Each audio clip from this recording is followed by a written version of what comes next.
Thank you so much for joining us on this third session. I did listen to the morning session with great interest, and it seems to me that there is a consensus that we were at an inflection point in this world which is really posed by this over-layered, multi-layered crisis.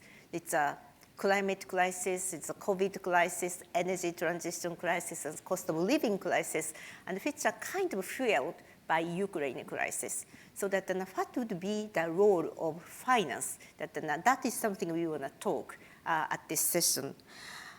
In the morning session, Ian Bremer presented to us it's a very informative framework. After he analyzed what kind of crisis we are facing, he actually presented the framework on how we want to deal with this world with 4 different topics. One, the security topic. The second, economy. The third is climate. The fourth one is digital. And in his view, who is leading and who is making the rule, who is having a influence on this, and the policy will be very different from each one of them. So at this session, our aim, our goal is how to handle this economy and climate, and what's the role of finance and the private sector in it. Interestingly, my takeaway from the morning session is that on this economy and climate, it's not really that any one single country or actor leading it. It's more like a multi-stakeholder, multipolar world we will be facing. And there, not only state, but non-state actors, including finance, that is extremely kind of important. And that really fits my also own thinking when you think about the Paris Agreement. Who really made it? It's not just the states. It's a power of non-state actors behind it. What are the shining points at the climate? COP26 at Glasgow, it's actually the business sector who is forming First Movers Coalition, and this very interesting the G funds. It's the alliance of the financial group who is trying to make a big step towards the sustainability. So in this setting, this panel try to address this issue of going forward. What is the role of business and finance, and how we can really make that progress towards the sustainability? I actually want to make one more small point that when Ian Bremer mentioned about climate, it's not just the climate, it's really the combination of global environmental challenges, including climate, but also biodiversity loss and ocean issues, land issues, and the chemical issues, which is basically we are in the collision of our economic system is in collision with the planetary Earth system. So how we can really address that? Then what's the role of finance and business? That's something we want to discuss for next 40 minutes or so. As already presented by the moderator, the Master of Ceremony, we have this wonderful panelists together with us. So I want to actually start with Makiko Ono, the Chief Sustainability Officer of Suntory Holdings, and one of the world's biggest, largest leading consumer products companies with operations throughout US or the America, Asia, Europe, and Oceania, Asia and Oceania. So may I ask Ms. Ono that the Suntory has been leading this world of the sustainability, and what would be, and the Suntory also has been doing a lot of projects on the ground to support the transition. What would be the success factor or key determinants to make those sustainability and projects or the program successful? Thank you very much, Ishii-san. Let me switch to Japanese hereafter. Thank you very much. In the past, for the few years, the business sector participated, many companies have been setting a very ambitious and challenging goals. That in itself is very wonderful in my view. Naturally, setting a target, setting goal means that we need to achieve them. There is no point of setting a target without trying to achieve them. As far as Suntory Group is concerned, in 2050, we are going to achieve net carbon zero across the entire value chain. That is the announcement we made. Frankly speaking, across the entire value chain, we focus on that. Therefore, scope 1 and 2, in addition to our direct operation, we have to add scope 2 and 3. Therefore, this is highly challenging target, highly ambitious, difficult to achieve, I am sure. We are aware of that. Now, we set this goal. In order to achieve this goal, we are implementing various actions. Now, what is important? There are two keys. One of them is a transparency.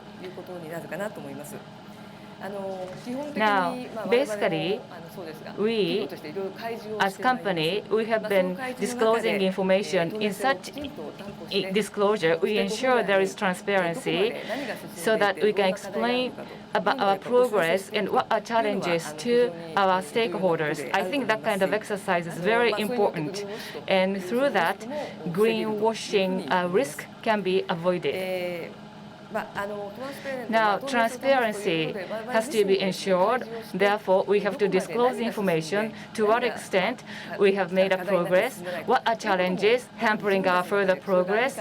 That has to be understood by us, and by so doing, we are able to take next action to go to the next stage. So in that sense as well, fundamentally, transparency is critical.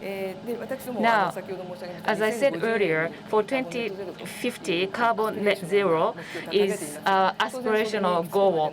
In order to achieve that, before that, we have a target set for 2030. So that 2030 target is a key milestone to achieve. So that's why we are pouring all our efforts into 2030 target. The second key factor or success factor, in my view, would be partnership. So we alone cannot achieve our ambition.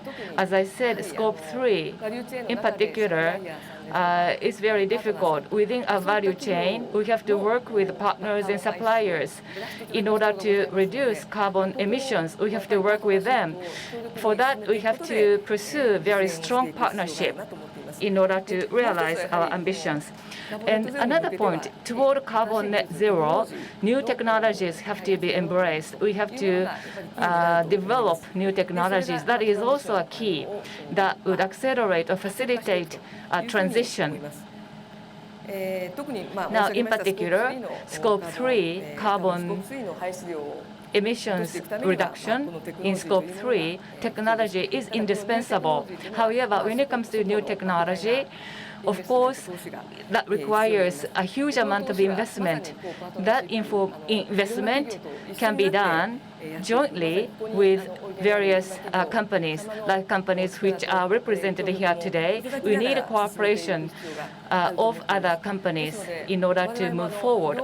Therefore, we are working with competitors in our own industry, but also we have to go beyond our sector in order to promote further partnership in order to achieve sustainability goal.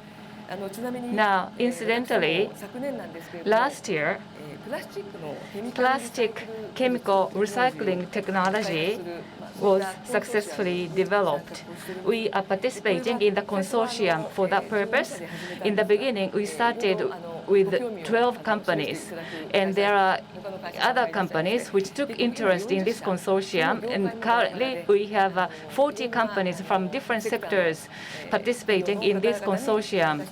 So plastic recycling, used plastic is recycled to be used for new purpose. So this is very aspirational undertaking, and we are working together in this consortium.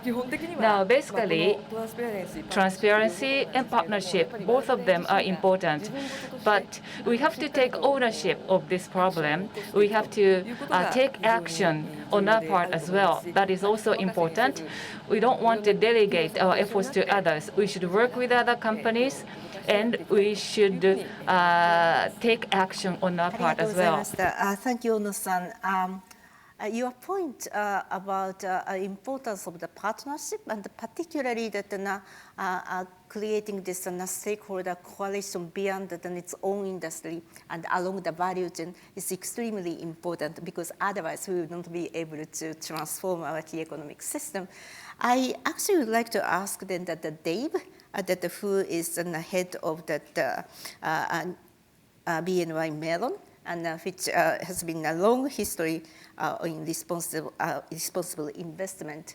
In your view, and who is also observing this ESG evolvement, US and Europe, what does it really mean to you? What would be the role of this financial sector, including ESG investment? How you think that the financial sector can support and accelerate that kind of transition, which goes beyond its own industry and creating the partnership?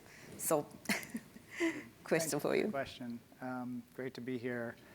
As an American, I was asked last week to participate in an ESG panel, and my first question, which some of you might appreciate, was, is the panel in a red state or a blue state, given the tension in America on this topic now? So I was thrilled to find out it was in Tokyo, and I'm thrilled to be here with you all.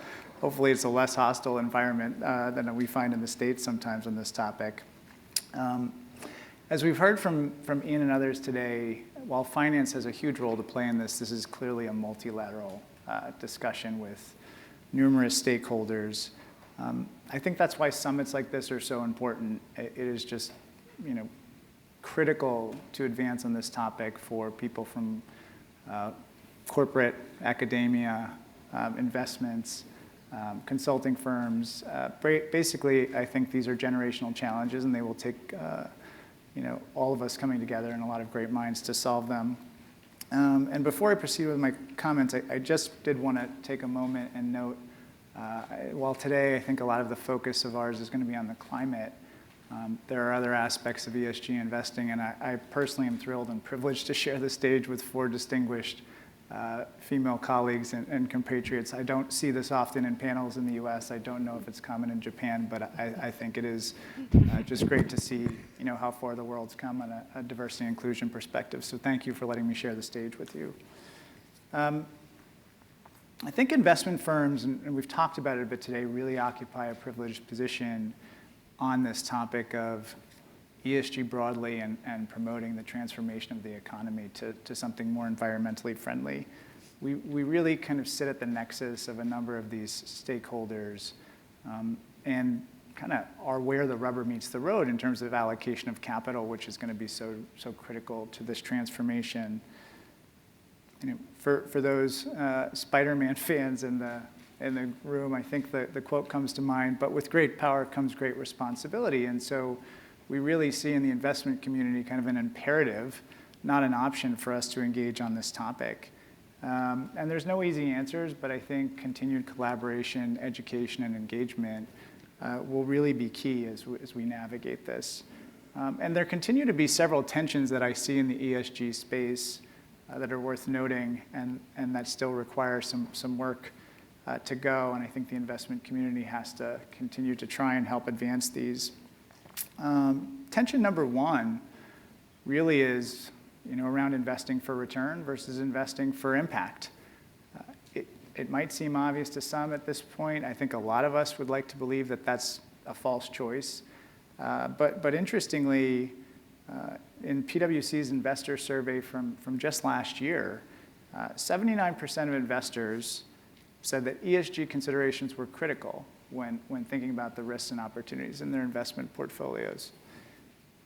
81% of those same investors were unwilling to tolerate losses, not losses in absolute return, but reduction in return of more than 100 basis points to achieve any of those ESG criteria. So it's a really interesting topic to think about, right? And this was a global survey where, investors are saying it's what they want, but not willing to pay for it, right? And again, hopefully that's a false choice and it's about timeframes, but we do see this tension still, and certainly in the US we see it in a regulatory framework of, are you investing for returns or are you investing for impact and values? Ideally both, but that's the tension we see. I'd say tension number 2 is around exclusion versus engagement. There's really these 2 sides of the spectrum to ESG and a continuum all along the way, but this topic really started out really more in a mindset of, so avoid the worst cases, avoid the bad actors. Increasingly, I think we're seeing the investment community and others try and drive it towards more of an engagement and impact perspective, but there's still some tension there. Again, from the same PwC survey, 43% of investors thought that ESG investments should be directed to companies needing the most change. So more of an impact perspective. But in that same survey, 40% thought the opposite. And then the remaining 17% were in between. So pretty much split right down the middle, right? Are you trying to invest in those companies and sectors that really need the most capital to drive transformation? Or are you trying to invest in those kind of squeaky clean companies that tick all the right boxes, but maybe aren't going to be the agents of change so much? And the last tension we see is really on ESG as a bundle. They don't go synonymously. We see different stakeholders focusing on different parts of this. Even within E, we've seen an evolution from emissions to carbon neutral to now nature positive. We're also seeing thematic strategies and personal strategies where people are picking very niche single values or issues. So trying to use this catch-all term is really broad and maybe doesn't necessarily do it justice. So the last thing I'll say on this topic is, it's not easy. There's no easy answers, but the investment community plays a big role in helping solve it. And in order to do that credibly, we've got to practice what we preach and walk the talk. Certainly at BNY Mellon, we've been investing responsibly in different areas of our firm for 40 years. We now have $1.9 trillion of AUM managed by various affiliates that are signatories of the UN PRI. We continue to engage globally as part of a $45 trillion bank. And I'm getting pulled, but I was closing my remarks. So hopefully that helps at least explain that part. Thank you, Dave. No problem. Sorry. The data comes from PwC. Luckily, we have a lead partner of the PwC. So Isogai-san, I really would like to maybe get your view about several tensions they very eloquently explained to us. But also you have been observing this Japanese investors world. And what is, in your view, the challenge we are facing? How, in your way, you want to address that challenge? ありがとうございます。そうですね、私もこのエリアで Yes, thank you very much. I have been working in this particular area for many years now.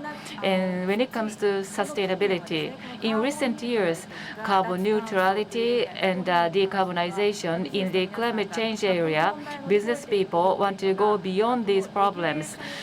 And not only to address regulation, but by responding to these problems, they can create new business opportunities. That awareness is rising. In the previous sessions, many people said that this is going to be a new business opportunity. This is going to be the growth area. However, sustainability, not only carbon, that is, sustainability covers not only carbon. So to start with, then, why is it that various regulations are in place and they are getting more stringent vis-a-vis businesses?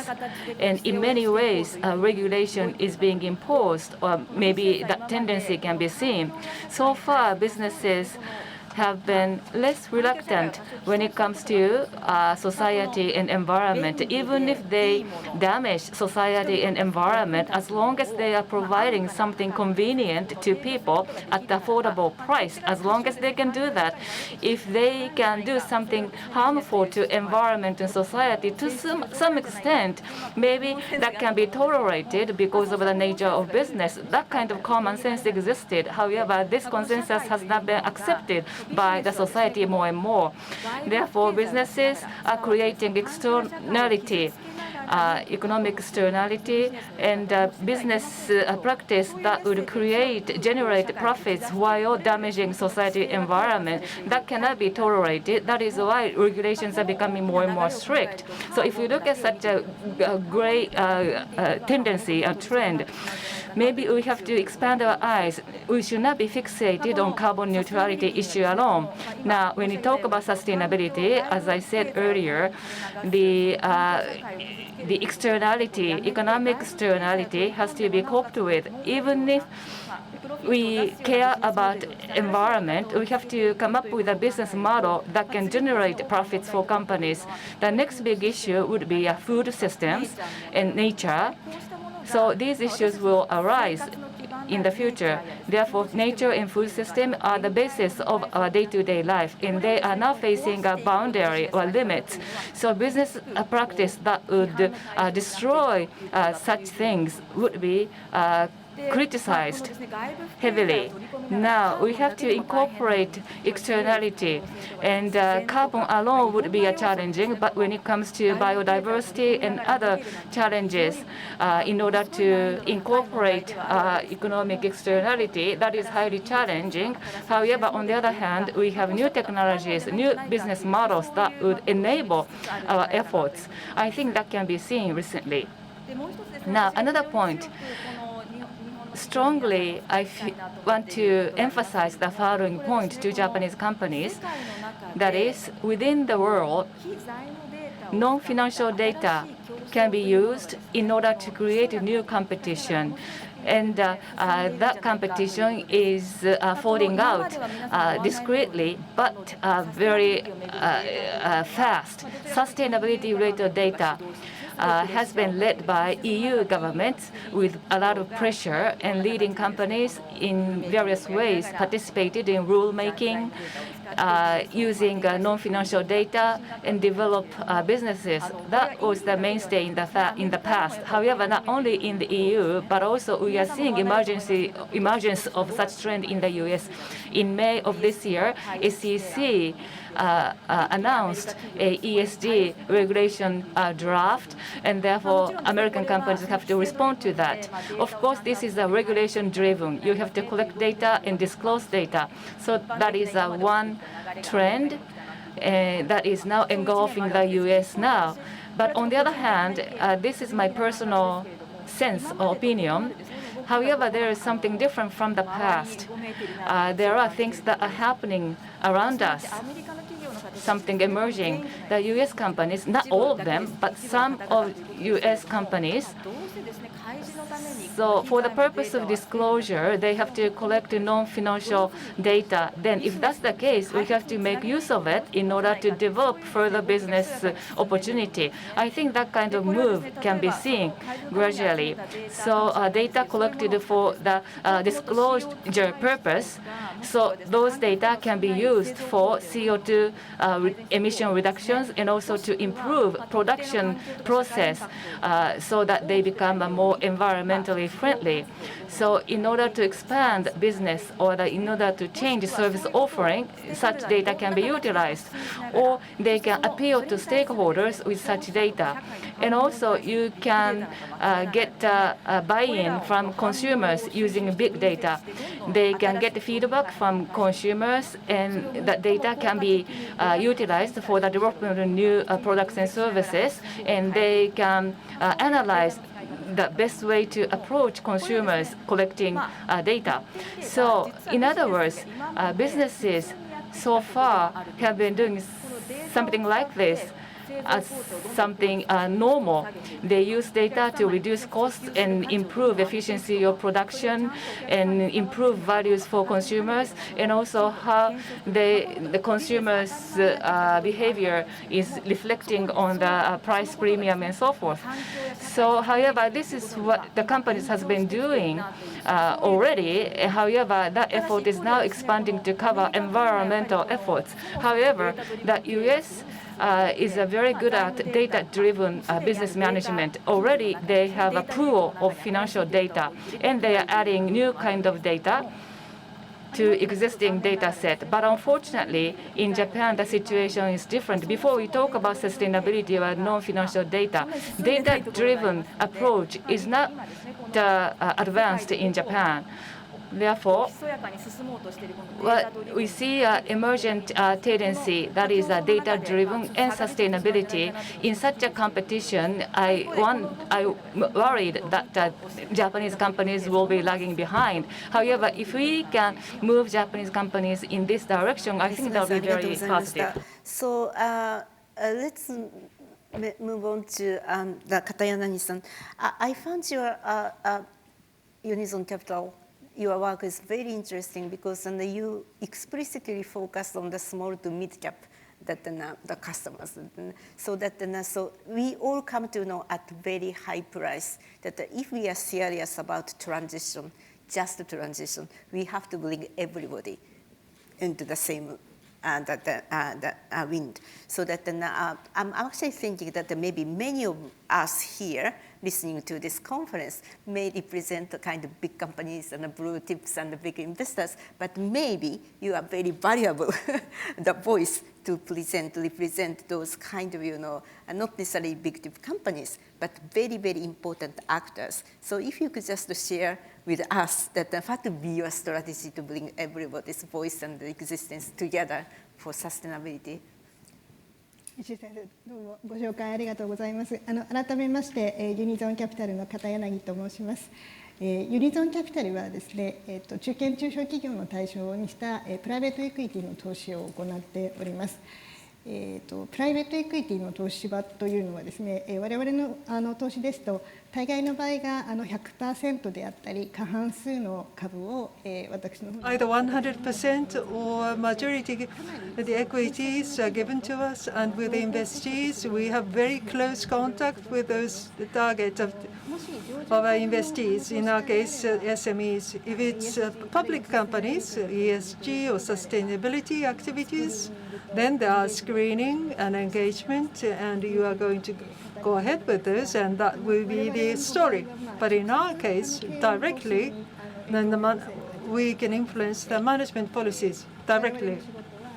So regarding our work, identification and implementation, internally that's how it's positioned. Let me explain our target of investments. Those companies, they're not like Suntory. Suntory is resourceful, and you have a team of experts or a CSUO, and our target companies are not like that, and they're not having the budget to ask PwC to help them. So in our case, as a shareholder, we are supporting the management in the sustainability efforts, what can be done, to what extent they can do by themselves. We have to design those things together with those companies. Among the SMEs, the very small companies are also the target of our investment. So scope 1 and scope 2, how to measure scope 1 and 2, that's where we begin with. And then, those companies, they really get flustered, but while we are working with them, realistically, this will be something we can aim at. So we create that kind of a drawing, design. Normally, we work together with them to devise a long-term plan, but at the same time, sustainability agenda shaping and action plan development are typically what we do. As the performance progresses, we design to what extent we can travel together. Given the entire Japanese economy, the so-called blue chip companies, public companies, the ratio of those companies is not that high. Majority of the companies in Japan SMEs actually, and society as a whole. If we want to have an impact, we can't leave SMEs behind. When we work with them, so this is a framework, let's have this kind of impact, we come up with that kind of architecture. When they graduate from Unison's work, we hope that the management will continue to do the work so that they can have a lasting impact. I think we have 14 minutes left, and we may try the one more circle of the conversation. The two important issues kind of popping up and from this first round of the discussion. One is actually natural capital or nature, which is much more complicated than just counting carbon, but it seems very important for us to kind of strive for the sustainability. So how the financial sector and the business can really address this natural capital or nature positive thing, that's number one. The second thing is that who is really doing the rule making or standard setting? And I hear from many of you that it's a source of power and it's going to be very, very challenging, but it's such an opportunity. So from on these 2 points, 2 topics, you don't have to address both of them, but then if we could hear from you that quickly, everybody maybe 3 minutes, something like that, can you do that? So maybe Santori-san and Ono-san, because Mr. Ninami has been very, very passionate about you know, that the role of Japan, the role of Asia, so if you could just share with us. Yes, thank you very much. When we talk about sustainability, of course, we have to think about Asia, because Asia is the center of this challenge, source of the problem maybe. As Dr. Ishii said, when it comes to rule making and framework making, frameworks has been driven by the West so far, and we have been following that. However, not necessarily that kind of rules are not matched to the situation done on the ground in Asia, because climatical condition is different and other conditions are different. Therefore, it's not fitting. And therefore, we have to raise Asian voices. We have to raise voices from Asia when it comes to sustainability.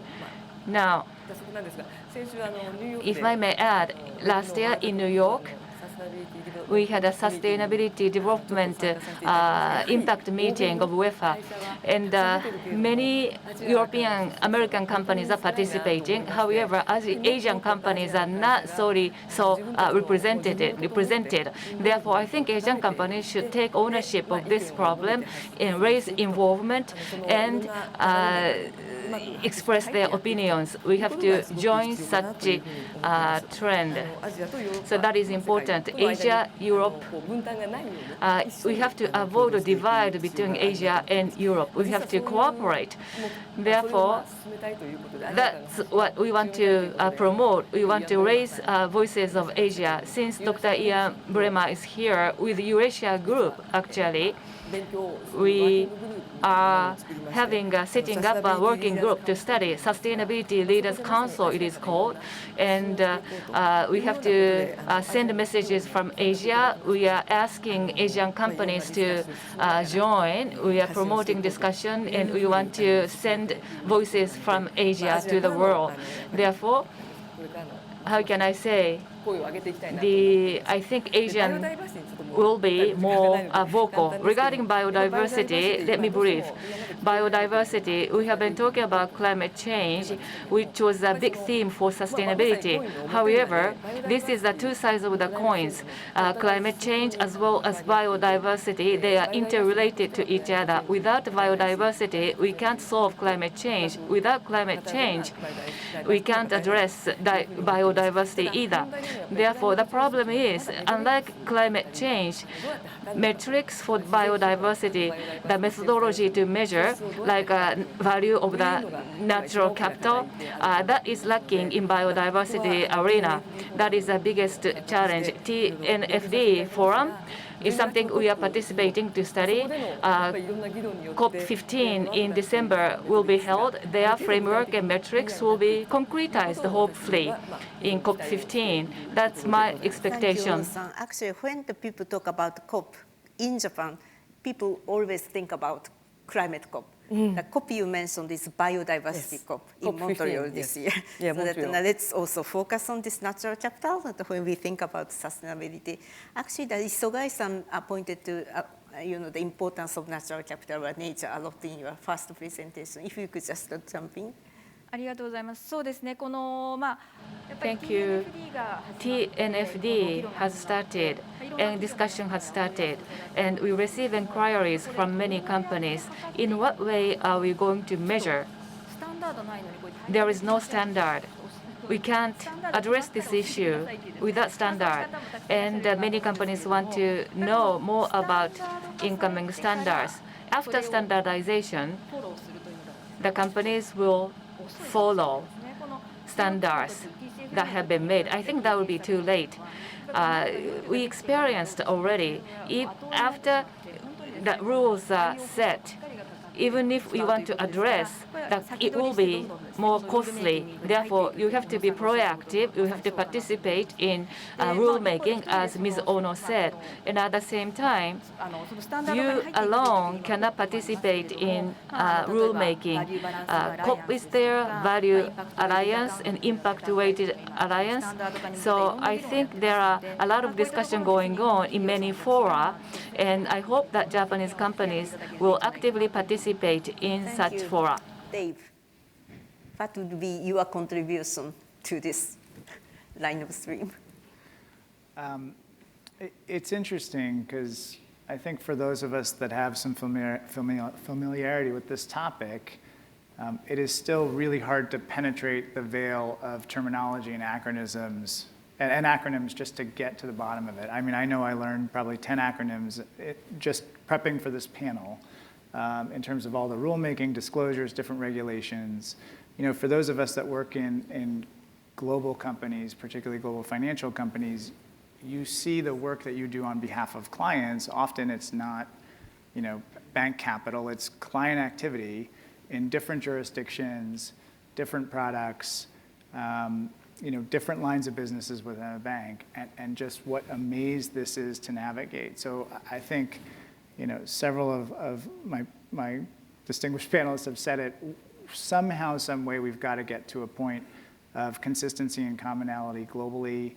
I don't think any one person is in a position to lead that. It's got to just be continued collaboration and engagement, and kind of hacking away at it to try and refine this. Because otherwise, we end up in this circle of people try and push forward, and then they get a little ahead of either where clients are, or regulators are, and then there's a retrenchment. But I personally think in the past year or two in this economy, it may feel like we're rolling back on this topic as inflation and other things come to the fore. But I do think conversations like this are giving us an opportunity to consolidate our gains, learn our lessons, kind of charge forward in like a V2, a version 2 of this, and come up with some global leadership where countries like Japan and others are also kind of elevating their voices, and we're finding more consistency.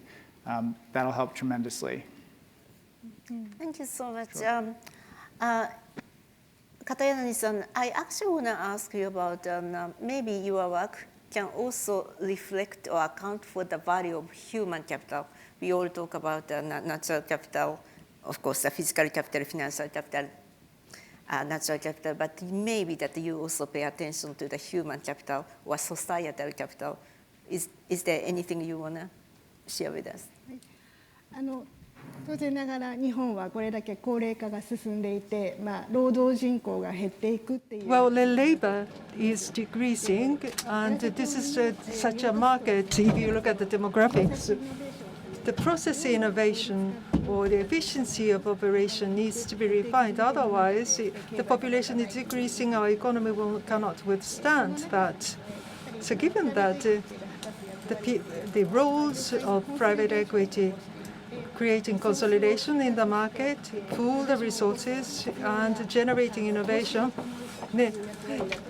we have to encourage the investments because that's going to promote those. From the sustainability topic, it's a bit going away, but in responding to COVID-19, the bad efficiency of healthcare industry, that has become that has been revealed.